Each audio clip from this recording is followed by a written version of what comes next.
Saya Beni, bertemu lagi di konten dari channel MacLab ID. Di konten kali ini kita akan berbicara tentang Gold Batch Processor atau prosesor super sakti yang menjadi dambaan para overclocker ataupun ya kalian yang ingin mendapatkan performa lebih dari uang yang kalian bayarkan. Dan bahan percobaan yang kami lakukan saat ini adalah menggunakan prosesor AMD Ryzen AM5 termurah yang ada saat ini, yaitu AMD Ryzen 5 7500F.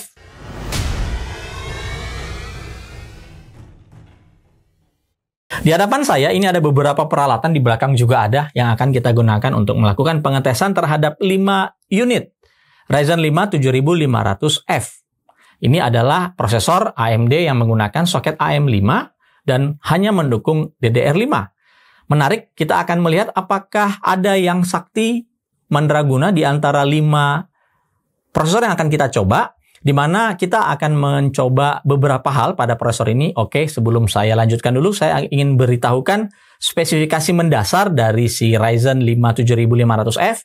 F itu artinya dia tidak punya IGP, sehingga teman-teman wajib menggunakan kartu grafis ya untuk bisa menggunakan prosesor ini dalam PC kalian. Untuk frekuensi clock-nya itu sendiri, base clock-nya ada di 3,7 GHz dengan boost mencapai up to 5 GHz. Dia memiliki TDP 65 Watt. Hanya saja untuk saat ini, prosesor ini masih dijual dalam bentuk tray alias tidak memiliki box, tetapi dalam paket penjualannya itu sudah menyertakan cooler dari AMD Wraith Stealth.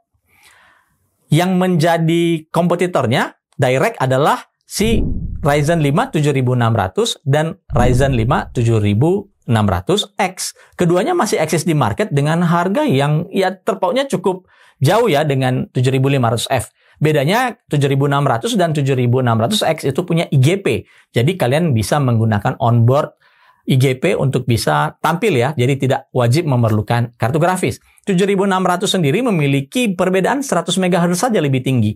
Baik itu dari base clock 3,8 GHz dan boostnya mencapai 5,1 GHz dan sama-sama memiliki TDP 65 Watt. Dan si 7600 ini sudah box dan juga dilengkapi cooler yang sama dengan yang disertakan di 7500F.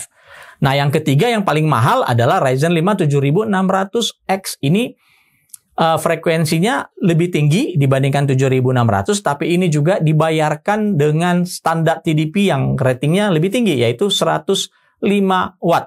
Yang dua tadi 65 Watt. Nah, yang istimewanya base clock-nya itu naik signifikan 4,7 GHz dan boostnya itu mencapai angka 5,3 GHz.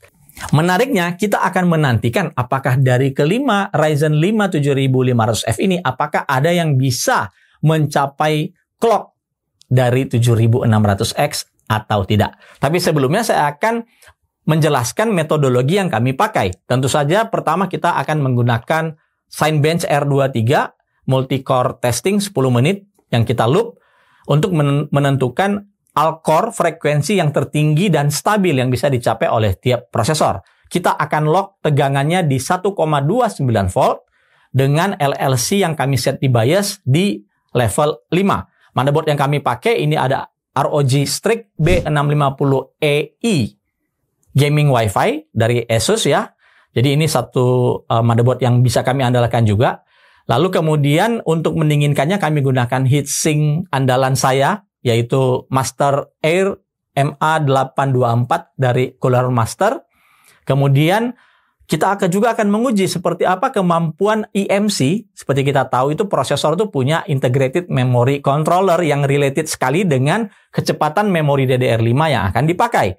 Nah, untuk bisa mengakomodasi ini kami menggunakan Patriot Extreme 5 DDR5 8000 CL38.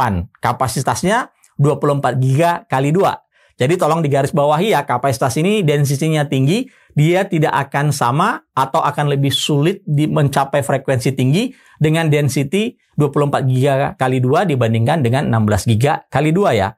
Ya ini memori yang cukup mahal, tapi ini akan sangat menentukan nanti seberapa stabil eMMC dari tiap-tiap prosesor yang kami pakai.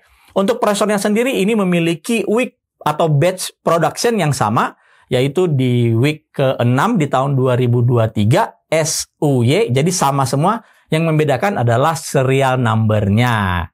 Jadi kalau dari sisi batch sama, kita akan lihat apakah betul dengan batch yang sama akan terjadi perbedaan kualitas silikon yang ada pada tiap prosesor. Pengujian yang kami lakukan pertama sekali kita akan menguji frekuensi clock dengan menggunakan Cinebench R23 10 menit loop, dan chip nomor 1 atau prosesor nomor 1 itu mencapai angka 5400 MHz ya, dengan memori maksimum boot di 8000, DDR5 8000, tetapi stabilnya hanya di DDR5 7800. Di chip yang kedua, clock stabilnya di 5300 MHz ya. Kemudian memorinya itu bisa boot dan stable dua-duanya di DDR5 8000. Chip yang ketiga juga stabil clocknya di 5300 MHz.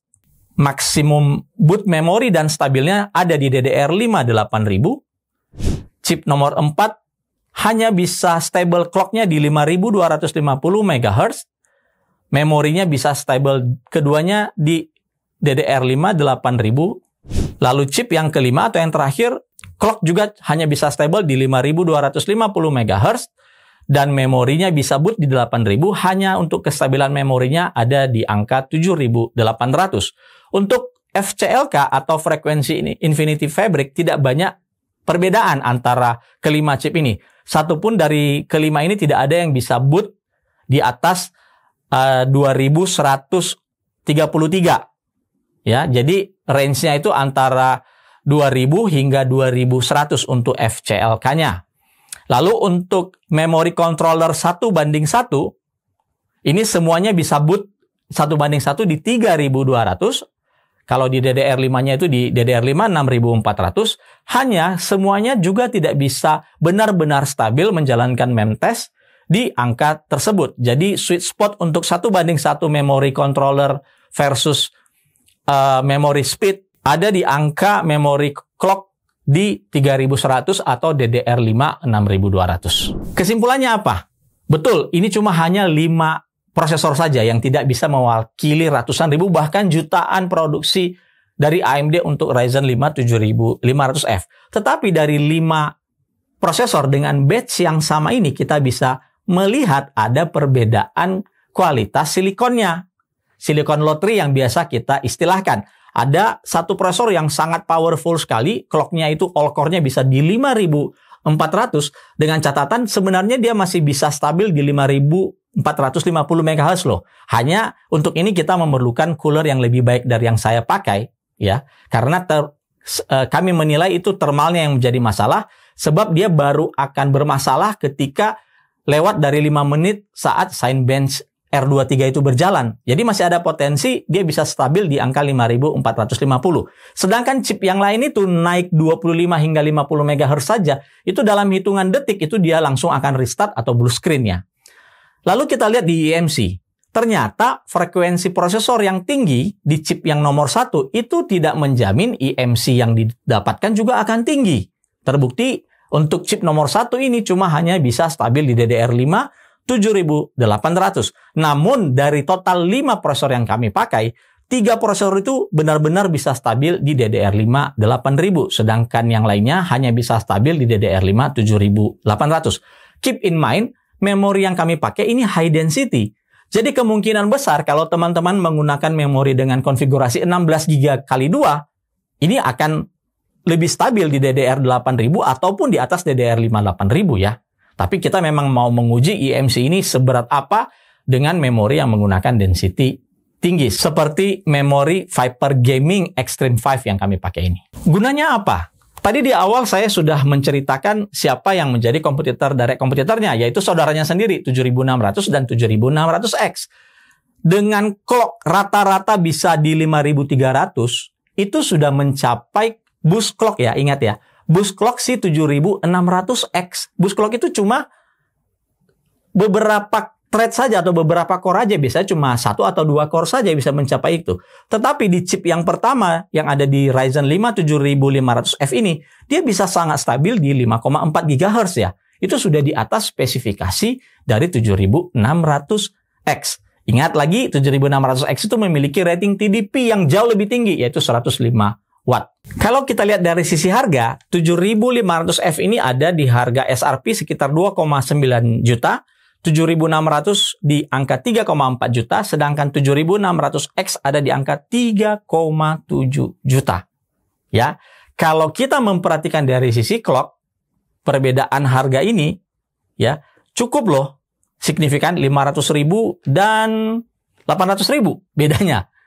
Ya, dengan melakukan overclocking di 7500F. Tapi kalian harus tahu, kalian tetap harus membutuhkan kartu grafis untuk bisa menyalakan atau menggunakan 7500F.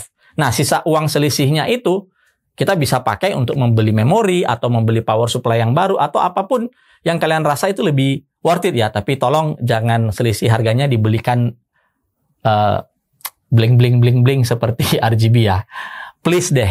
Cari yang lebih berguna, yang bisa menjaga frekuensi itu lebih stabil, frekuensi prosesornya lebih stabil, dan juga bisa berdampak lebih panjang pada penggunaan prosesor. Nah, kalian juga harus tahu bahwa dengan overclocking ini di 5,4 itu total CPU package powernya cuma ada di angka 100-an watt saja, kurang dari 110 watt loh. Jadi cukup hemat meskipun dengan tegangan yang 1,29 volt. Dan tegangan ini saya bisa pastikan ini aman selama kalian menggunakan cooler yang tepat.